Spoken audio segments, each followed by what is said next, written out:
Hey, everybody, this is Heidi St. John. Welcome to the Heidi St. John podcast. Today, I am blessed to have my friend, Pastor Phil Hopper, on the show with me today. We're going to take a little bit of time and talk about recent events that have been unfolding in the United States from a biblical perspective and try to bring some encouragement to you, as well as answering some listener questions. Stick around. I think you're going to be encouraged.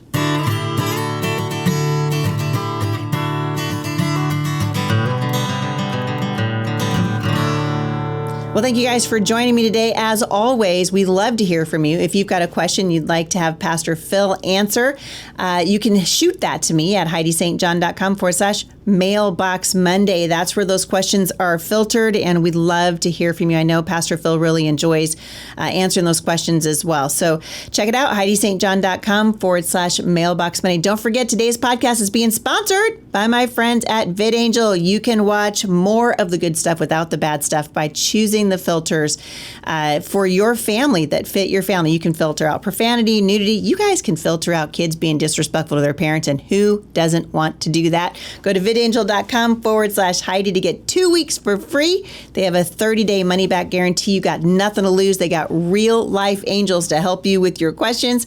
So check it out, vidangel.com/Heidi. All right, without further ado, my friend, Pastor Phil, welcome back.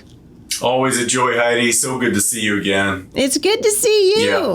It's good to see you. I feel like it's been a bit of a ride. I feel like the world's on fire. Yeah. I mean, every time I see you, there's more to talk about.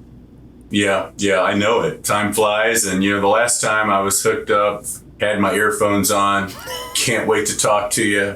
I'm sitting here waiting a little bit longer. What's going on? Turns out you're in Hawaii. So you took a little vacation. Hey, I gotta say, you deserve Hawaii. I am so glad you were in Hawaii and got a chance to get away for a few days. So I'm grateful that you got to do that. If anybody deserves a time away, it's you. Thank you. Well, we had a really, really great time. We have precious friends there that had a house that they let us stay in and a car they let us drive. So it was wonderful. And I think actually when I got your note or your call, I was on a paddleboard in Keohane Bay. I was like, this is awesome. My view. I was instantly jealous, instantly envious. All the things the Bible says don't do, don't covet. There I was. Yeah, well, there's one thing that I think it'd be hard not to covet. It's being in Hawaii. It's such a beautiful place. I told the Lord as I was snorkeling. We went to Captain Cook and snorkeled around a little bit. And I'm not actually that much of an ocean girl. I'm more like I'm a land creature. Mm-hmm. But I said to the Lord, I'm like, thank you for letting me swim around in your big giant aquarium. Like, this is actually kind of amazing. Yeah. It's kind of amazing. So, yeah, wonderful. Well, I know, you and I have talked about a lot of things over the years, and it feels like, we kind of made it through COVID, and we talked about some, scandals that have happened in the church, and obviously a couple of days ago, we all saw the headlines, some of us watching in real time, as an assassin took aim at President Trump. I think people are going to be talking about this for the rest of their lives. It's pretty significant that a firefighter, a man who loved the Lord, lost his life that day. And a couple other people, as far as I know, still in critical condition. And the fact that President Trump didn't get killed is pretty much, it's just a miracle, right? Like a millimeter one way or the other. You're trained, right? You're on a SWAT team. Yeah. And how amazing was it for you to see how close that bullet came to taking President Trump's life? Well, one would have to consider it providential, honestly, that he did not lose his life, that he did not die or be completely permanently incapacitated in some way. We're talking millimeters of an inch, Heidi, and a completely different scenario. So any of us that remotely have any faith that there is a God, and of course we both do, would have to say, God is sovereign over all of our lives.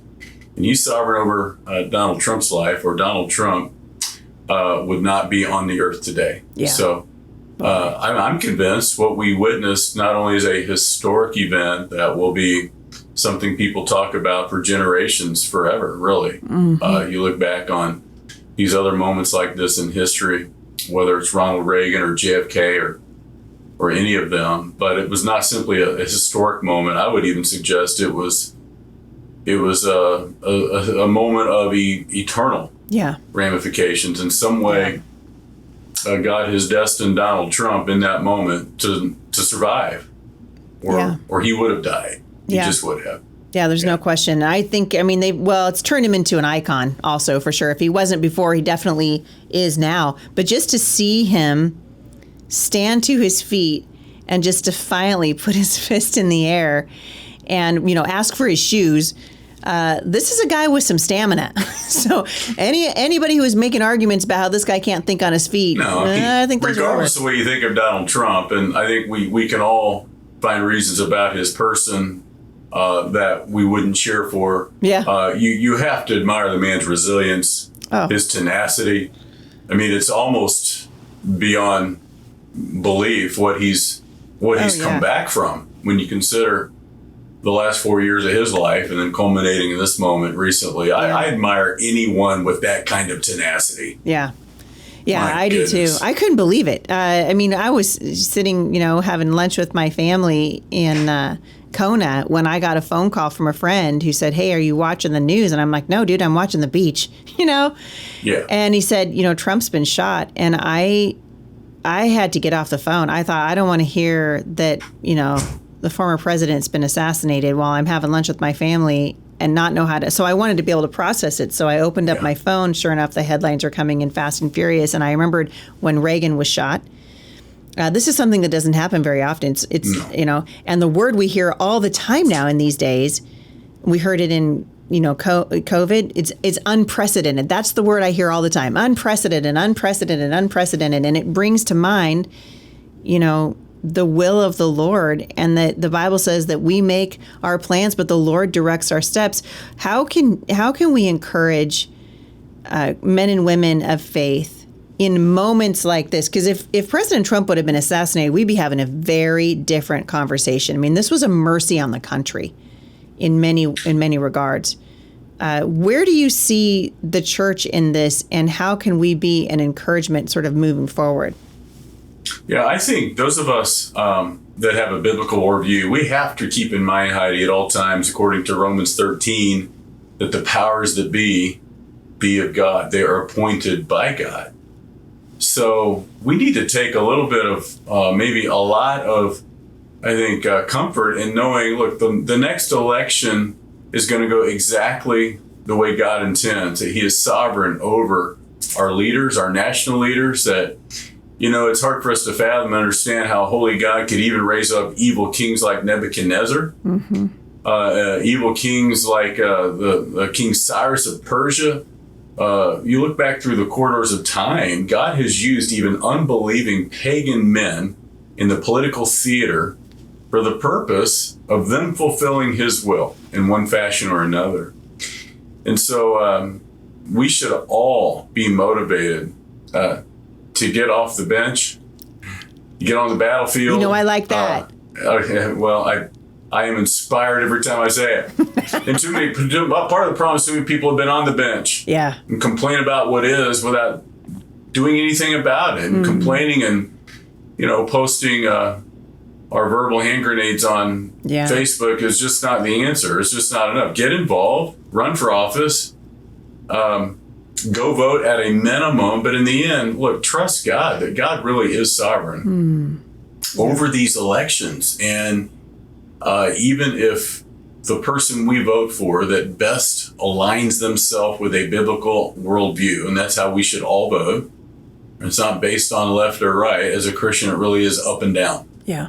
We don't think through left and right. We don't think politically. We're called to think biblically and vote for that candidate that best fits the biblical worldview that we hold dear. And I would suggest the worldview that made this nation great. If you want to make America great again, it really comes back to our Judeo-Christian foundation and the roots that we had in the early days of our nation.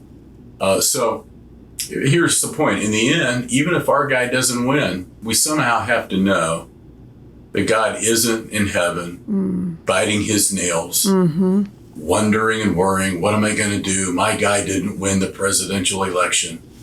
No, he did win. And in some way, God even allows wicked rulers over a nation, at times even, as judgment upon that nation. Mm-hmm. So we have to know that God is in control. Otherwise, there's just not a lot of things to put our hope in when you look at the political theater right today. Yeah. Regardless of who wins. We're not going to wake up the day after the election, even if our guy wins, and suddenly everything's better in America. All is well in the world. Yeah. Well, and I think you and I have talked about this before. But my grave concern, obviously, is we continue to send people to positions of authority in the land to the front lines of spiritual battles that can't wield spiritual weapons.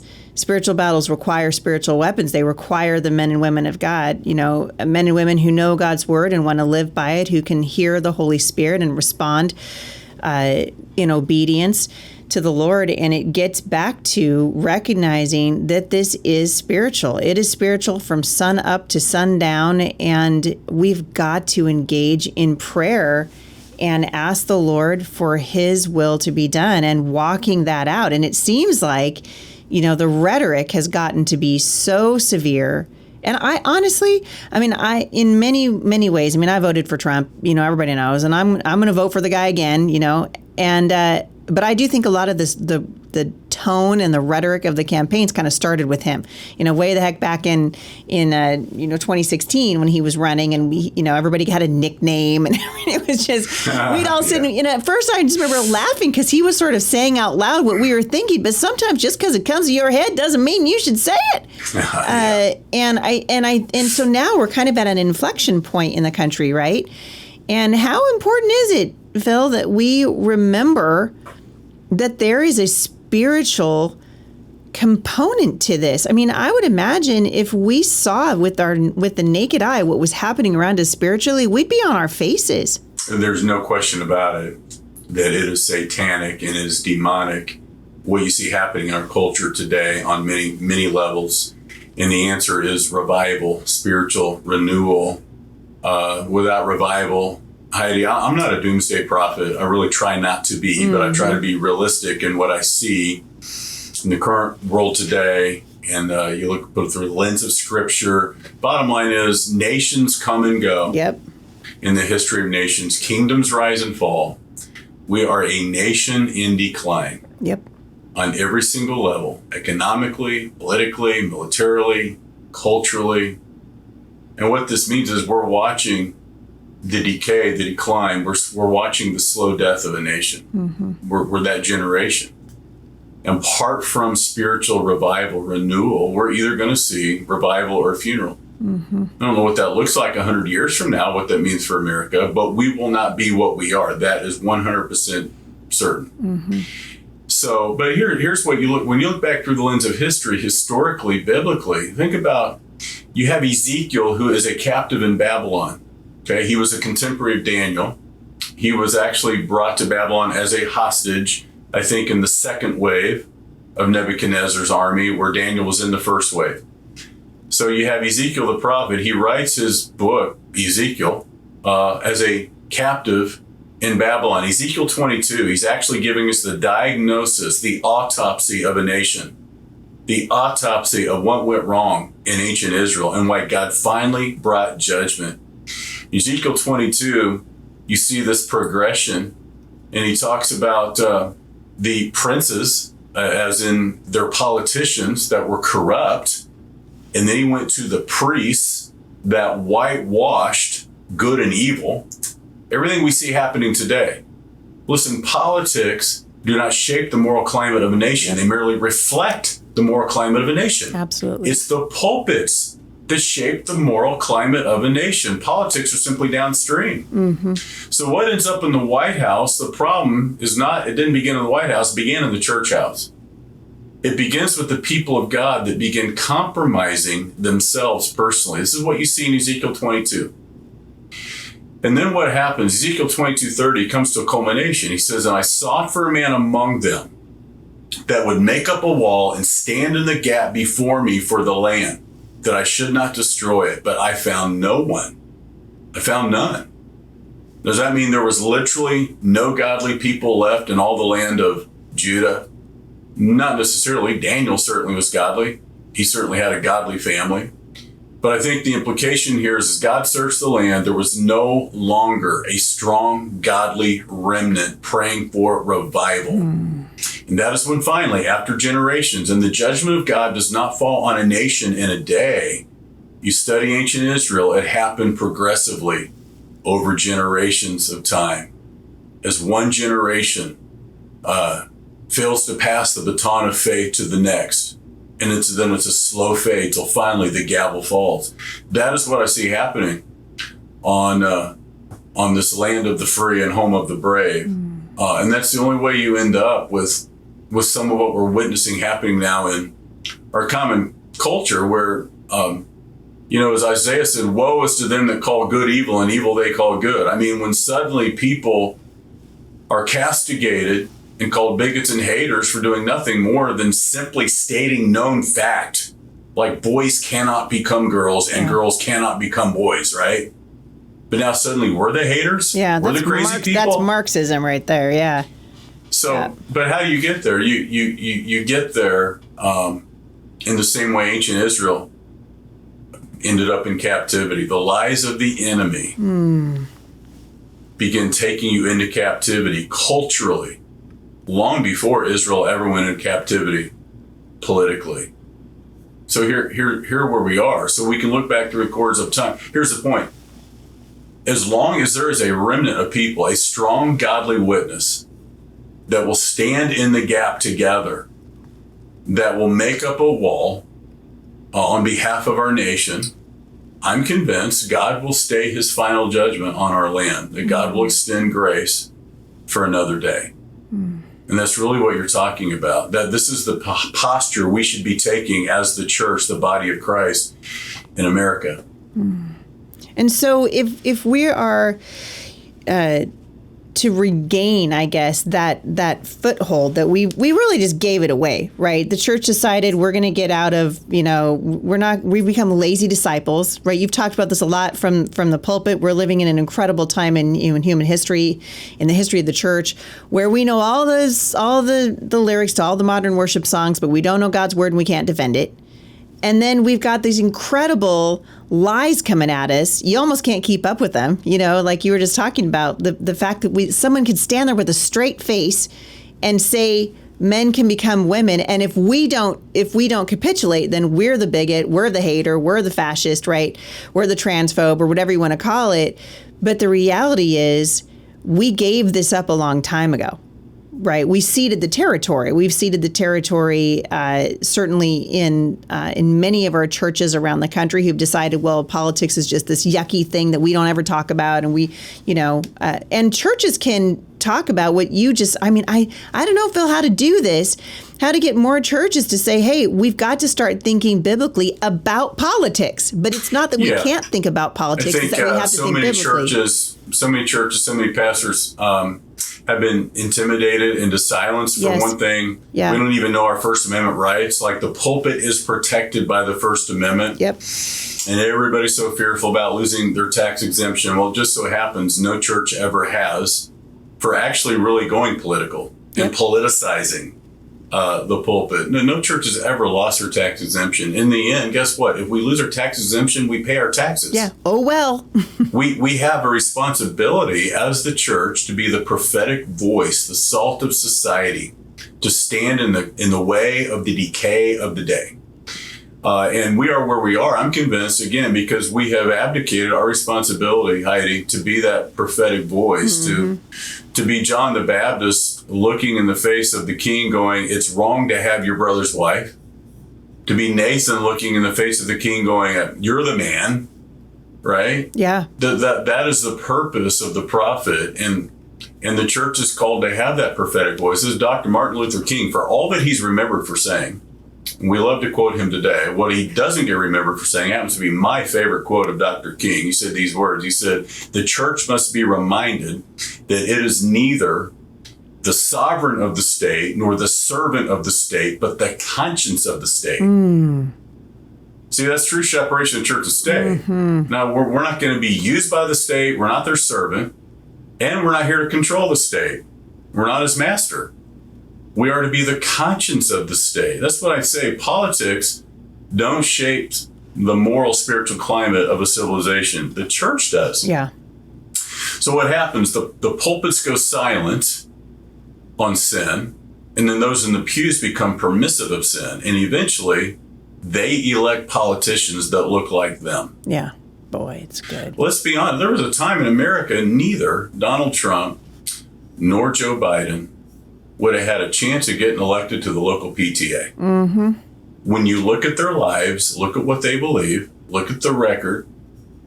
Look, these men, neither of them have lived exemplary lives. Neither of them have embodied a Christian worldview. Neither of these men could have been taken seriously. Mm-hmm.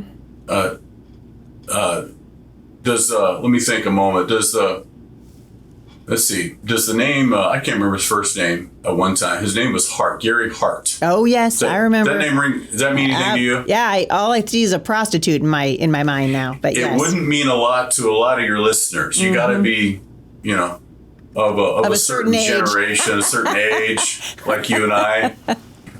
Yeah, Gary Hart was an up-and-comer at one time. I think, future president of the United States. Yep. And he got caught having an affair, and it was over. Yep.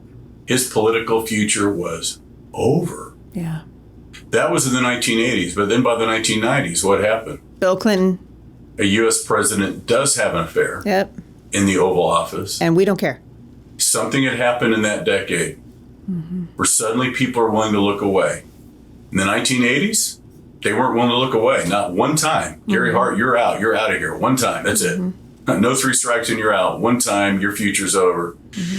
That decade, something happened where suddenly a president can have an affair with a 20-something-year-old intern. Yeah. In the Oval Office. Yeah.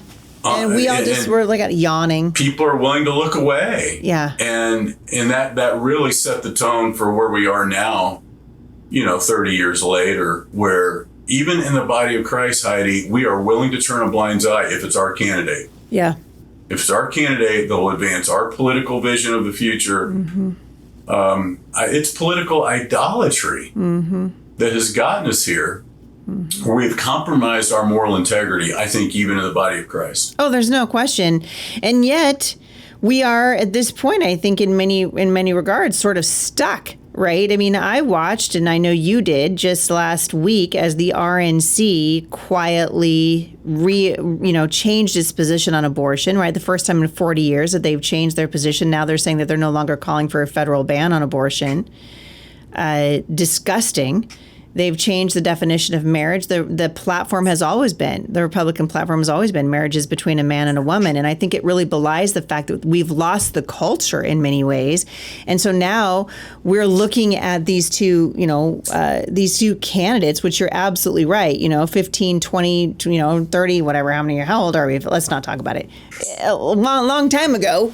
You wouldn't have been able to get away with it. But now we're all we ever talk about is the lesser of two evils, which is what it is, right? I'm going to vote for Trump, even though I think he's a sloppy pro-lifer at best.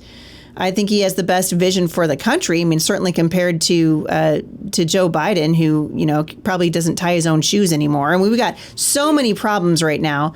And this is sort of where we are. And yet, you've outlined pretty clearly how we got here. And how do we get out of it and we have to engage in the process, right? You can't just disengage and go, well, I'm not going to vote. You can't pray and then do nothing. Right. We have to pray because in the end, as you put it, this is a spiritual battle. Yeah. And it's not a political action that's going to win the day or in any way save our nation. It really is. We wrestle not against flesh and blood, but against principalities, powers, rulers of darkness of this age, spiritual wickedness in heavenly places. There are demonic principalities and powers pulling the strings behind the scenes. They reign over the nations. 1 John 5:19, the entire world lies under the power of the wicked one. But currently, we have demonic powers that are trying to bring down the U.S. and what it has historically stood for. Now, listen, I'm not saying the U.S. is sinless and faultless in all of its history. We all know it's not. Right, absolutely true. Nothing was ever Christian about slavery. No. Nothing was ever Christian about the Jim Crow laws and the segregation, the oppression. There are Or plenty abortion. of blotches. Abortion. The Right. sins of our nation are many. All right. But unlike any other nation in history, the gospel has gone out Yes. to the ends of the earth from the US of A. Like no other place ever on earth. It is not hard to figure out why the devil will want to take out Western civilization. He already owns the East. All right. He already controls the Eastern Hemisphere with Red China, communism, North Yes. Korea, Yeah. with Buddhism, Hinduism, Taoism, Eastern mysticism. He already controls the Eastern Hemisphere. It's the West that's been the stronghold of Christianity. It's the West that has shined the light of the gospel into the dark places where the gospel had never gone before. It's still the West that is sending missionaries into the 1040 window where the name of Jesus has never been heard. Not hard to figure out why he would want to take out Christian America and completely secularize it. Because our nation historically, while not distinctly Christian culturally in everything, certainly has Judeo-Christian roots in many, many ways. And the gospel has been a bright light that has shone bright from the Western Hemisphere because of it. And just from a spiritual standpoint, much less a practical standpoint, we're not for the U.S., we all would have been slaves to Nazi fascism by now. Absolutely true. Yeah. I mean, think about that for a moment. Yeah. Had it not been for a strong U.S., where would the rest of the world be? So if Satan wants to reign as king, counterfeit king over the kingdoms of this world, take out the U.S. That's what's standing in your way. So it is spiritual, which means we have to pray and ask for a move of God for a revival of biblical proportions, the first great awakening, the second great awakening. Let there be a third great awakening. It's happened before. Even secular historians acknowledge it. It could happen again. And if not, I don't know where our nation would be 100 years from now, even less, right? Yeah. But so it's not pray, get in our holy huddles, and talk about how bad the world is. It is take action. Go vote for the best candidate, even if you don't like either of them. You like one better than the other. Biblically speaking, who's going to support those basic fundamental biblical values? Let's start with religious liberty. Let's start with the sanctity of life. Let's start with protecting the rights of people of faith from the tyranny of DEI. Right. The Christian-owned business. You understand what I'm saying? These are biblical issues, not distinctly political issues.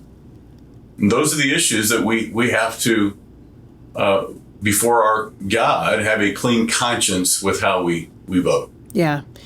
Yeah. And I think once we engage, I wonder what would happen, Pastor Phil, if more godly people would begin to engage in the process so that we weren't always just plugging our nose and voting for someone who we don't feel great about, but that's the place that we are. And boy, it's needed, it's necessary. And I think more churches, I'm hoping, more men and women of courage and more pastors that have the courage and the tenacity to engage in these conversations in the public sphere, I think is so important because people need to hear now more than in a very long time, because we're at an inflection point in the country. There's no question. I mean, you can feel it in the air, right? Yeah. The spiritual temperature is so hot right now. And these times were made for God's people. We're here. This is our time. This is our moment. This is not the time to pull the electric blanket over our head and wait for Jesus to come back. Come on. No, this really is our time. You think about the history of Christianity from those early days. Think about these early Christians that took the gospel to the ends of the earth. Yep. That radically changed the culture of Roman society over the course of the next 200 years with absolutely no constitutional rights at all, no religious liberty at all. It literally required the blood of tens of thousands, hundreds of thousands of unknown martyrs, yet they did it. Yeah. They did it. They changed the culture by advancing the gospel. And I think maybe this is part of our problem, Heidi, where the church's mission, first and foremost, is not to be a culture warrior. is to be a kingdom warrior. Matthew 6:33, seek first the kingdom of God and his righteousness. If we seek first the kingdom of God and his righteousness, we will naturally impact the culture around us. But if all we try to do is impact the culture around us, we're trying to impact it from the outside in through political legislation or social reformation. No, what we need is a new transformation, a new creation.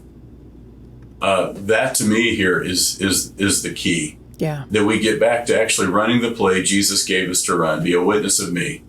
Jerusalem, Judea, Samaria, to the ends of the earth. Yeah. So good. And we've got a moment. I mean, I'm praying about it. I know that you are. And I'm excited. I mean, what a time to be a Christian, truly. I mean, we've got an opportunity to be who God says we are and to call on the name of the Lord and to do it publicly and without apology. And I, for one, am just excited to see. I think there are more people now of faith who are starting to say, oh, hey, not on my watch. This is not what we're going to do as the children of God. We're going to engage. Well, Amy, I'm seeing more and more people get involved in the process. Yep. I don't know how many members of our own church currently, Heidi, are sitting on school boards locally around our area, city councils locally around our area, running for state offices. So I'm just so proud of so many personally Christians I know that are saying I'm not going to stand by any longer. And do nothing. Yeah, and it takes, I think, under the leadership of local pastors who are encouraging the men and women that attend their churches to say, hey, get off the bench, get onto the battlefield, be a representative of Christ in every sphere of influence. That's where God calls us. Before we run out of time today, we have a question from Amy. And this is a great question. She sent it to me, but I'm going to pose it to you because I would love to hear your thoughts on this. She says, how do you approach dating in your household? We have 2 teens, 14 and 15 in our house. No dating yet, but I'm sure they're going to be interested soon enough. I love that she's sort of thinking outside the box on this one. But you and I have both raised children to adulthood. I'm curious to know how you and Krista handled dating in your house.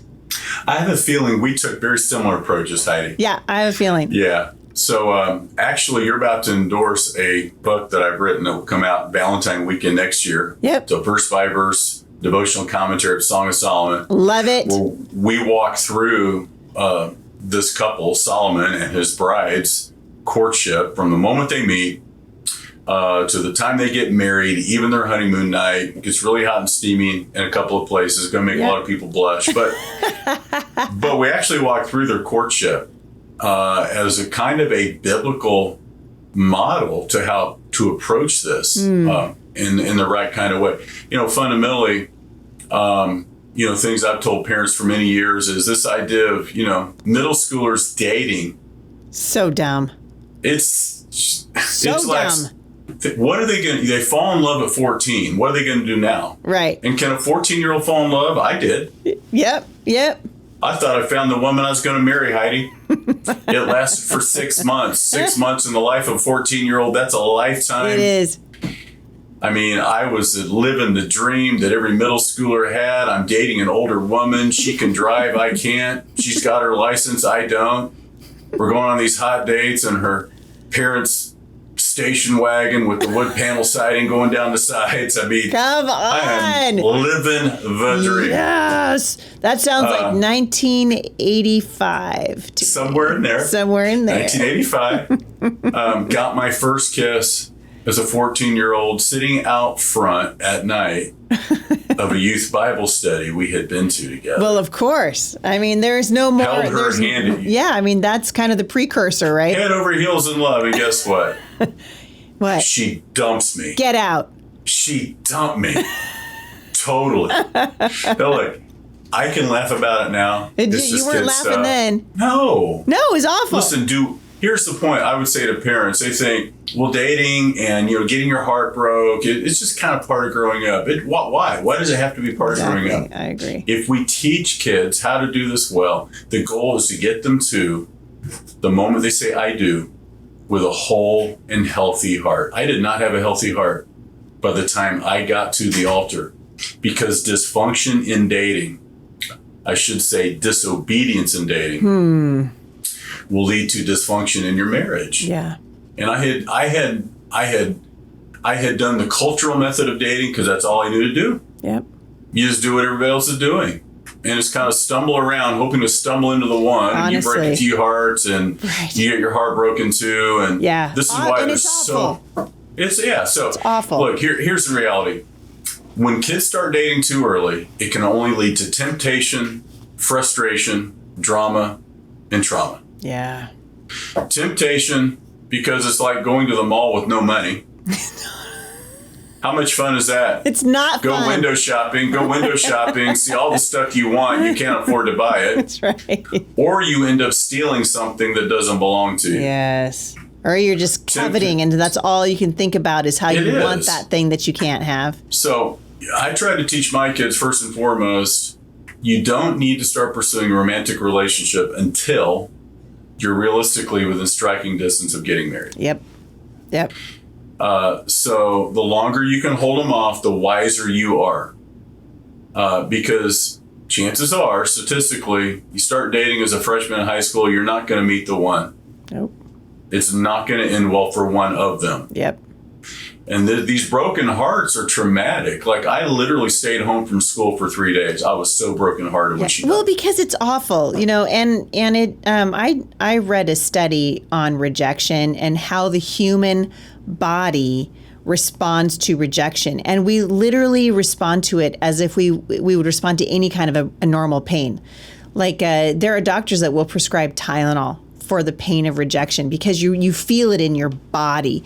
It's a terrible feeling, and especially when you don't have the maturity to process it. No, I didn't have the maturity. I mean, we were kids playing grown-up games. That's the bottom line. That's what it is. So the cultural method of dating is nothing more than practice for divorce and remarriage. Come on. So true. Yeah, so that's so true. So the key is getting your kids to buy into a better vision instead of the cultural vision. They see their kids going for the small reward of now. Yep. And all their friends are going on a date, going for the small reward of now instead of the bigger reward of later. If you can get them to buy into this vision, it's really hard if they don't buy in.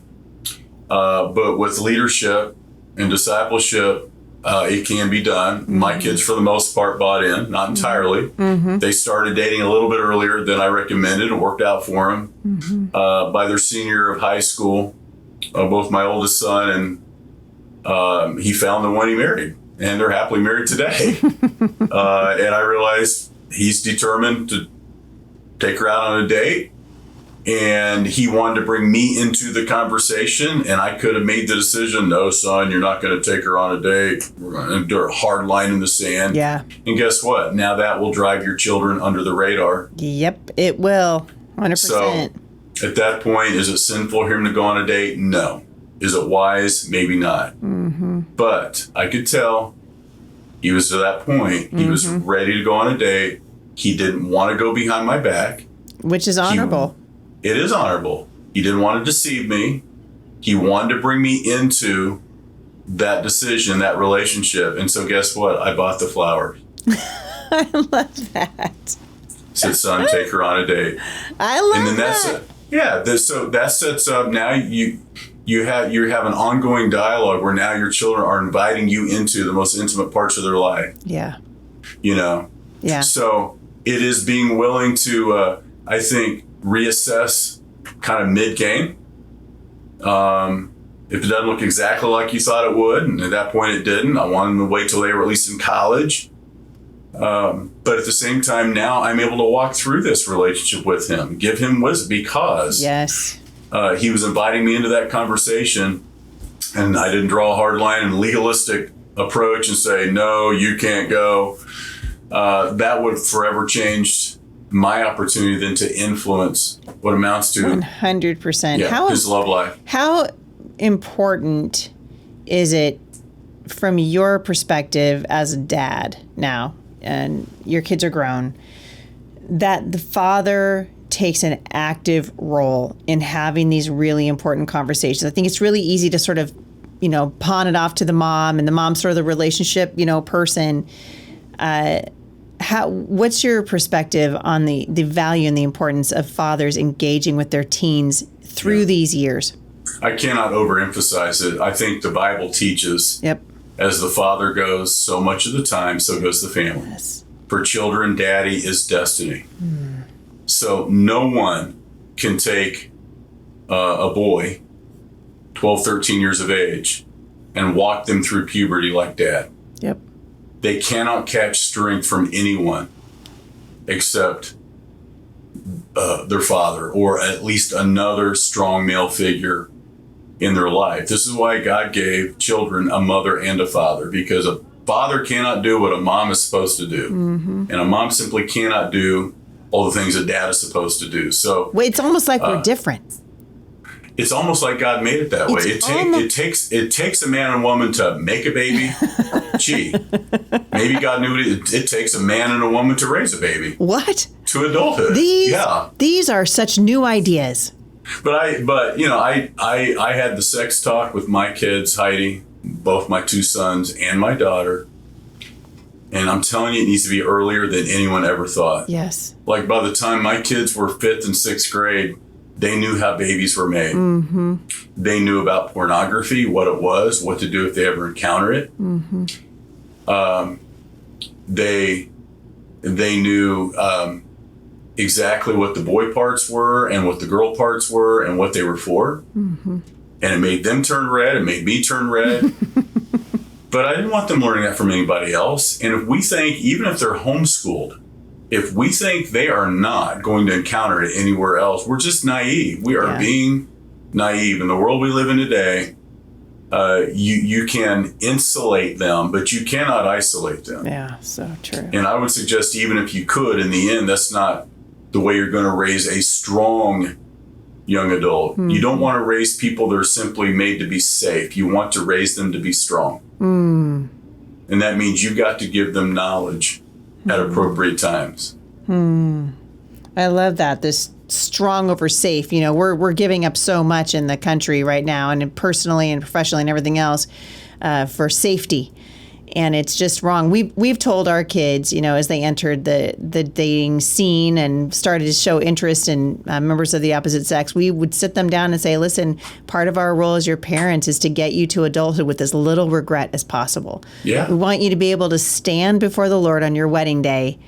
And if it's possible, before the Lord, if it's possible to not look back with this string of broken relationships and all of this regret and situations that you found yourself in and decisions that you made that you regret. And so what that meant for us, just like you, was that we were involved in the decisions that our kids made to the extent that we could be. We were involved. And I absolutely agree with you on, you know, don't take such a hard line with your kids that you drive them underground. And move into that legalistic point of your relationship, because then you just end up with rules, and rules without relationship will result in rebellion every single time. And so I think, you know, we want to be careful as parents not to respond out of fear. And I've seen this in the homeschool movement for sure. When parents are so afraid of their kids growing up, so afraid of dating, so afraid of the whole thing, that they just hyper protect their kids. Yeah. And then either the child grows up ill-equipped, even when they're an adult, they're not equipped. They grow up fearful. Yeah, We don't because want they're them to just grow up afraid. fearful. Yeah, exactly. No. We want them to grow up strong, and you can't do that if you only raise them to be safe. And Heidi, I'd say one other thing about this. Talk to your kids about, look, if you want to make it to the altar with your integrity, with no regret, then you have to be willing to put boundaries in that relationship of your own choosing. And what that means is, look, human beings that are in love aren't made to stop with one kiss. You're not. Nope. Human beings that are in love are meant to kiss that leads to another kiss. That leads to another kiss. Naturally, pretty soon you're making out. Yep. And at some point, there's a point of no return. Yep. And that is how Christian young adults or Christian kids end up with regret. Yeah. They never thought they were going to. It just went too far. So here's the point. Teach them to choose to limit physical affection. This is what the Shulamite bride says at one point in the Song of Solomon. Don't awaken love before it's time. That's right. Bottom line is, true. It's hard to put it back to sleep when you awaken that part of that relationship. So choose that boundary. Are you going to hold hands? Okay, maybe. Is it a sin to hold hands with the one you love? You're engaged, you're moving toward marriage? No, probably not. I'm not saying it's wrong to kiss them goodnight at the door, but you're not made to stop with one kiss. So be realistic. Don't put yourself in a position where temptation and opportunity can ever intersect. So good. Yeah. If you put yourself in a position too many times where temptation and opportunity do like this, you will eventually fail. Don't go inside at midnight for a cup of coffee when you've had a nice day. Say goodbye. Yeah. Go your separate We are ways. just just listen to the experience talking. I remember talking to my son one time and saying, we need a bumper sticker, well, if it isn't the consequences of my own actions, like thinking ahead of time, what do I want? And so it's like when you're going to plan an event, I know I'm going to do a women's conference in April of next year. So I start going backwards. If I'm going to be ready in April, then that means in October, I got to be doing certain things. And if we want to help our children get to adulthood with their hearts intact, then we need to help them plan for that in advance and not run from those conversations. Such good and godly counsel, Phil. Next time, we're going to be talking a lot about marriage in the next couple of podcasts I'm going to be doing with you, I'm sure, because I cannot wait for your book to come out. What an incredible topic. Because we're living in a culture that's upside down and on its head, particularly as it relates to sex and marriage. Yeah. And the Bible addresses it. Turns out God made sex. He thought it was a pretty good idea. Yeah. Yeah, for more than just making babies. Come on. It's true. It's true. And that's another thing where the church is really kind of messed up. They don't talk about it, Correct. And so we've let the world frame this topic way too long. Yeah, I agree. Yeah, I agree. I'm excited. I can't wait. I'm so thrilled for the opportunity to endorse the book. What's the name of it? The title of it? It's going to be called Living Your Love Story. I love it. When does it come out? It'll be next Valentine's weekend, 2025. So it's a ways out. Fantastic. But it's but you're planning for it now because you got it. I am. If that book's coming out in February, you got. Well, you've written more books than I have, so it takes a long time to get there. It does. It takes a long time. Well, I can't wait. It'll be worth waiting for. My friend Pastor Phil Hopper, thank you for coming on the show. This has been a great conversation. I know a lot of people are going to be really encouraged by listening to it. I appreciate it. Love you much, Heidi. God bless you and Jay. Don't leave. Where can people find you? All right. Livingproof.co is our website. At Abundant Life, we have campuses throughout the Kansas City Metro, church houses, which are smaller gatherings all across North America. Certainly reach out to me anytime via Instagram, Facebook. You can find me there as well. Just stay off TikTok. Do yourself a favor. Not on TikTok. It's true. We're getting too old for this stuff. All right, my friend, thank you so much. I love you. Say hi to Krista for me. Will do. God bless. You too. Take care. Bye-bye. Thank you guys so much for listening. I hope you have been encouraged as I have been and uplifted in the Lord. Get off the bench, get onto the battlefield, and I'll see you right back here again at the intersection of faith and culture.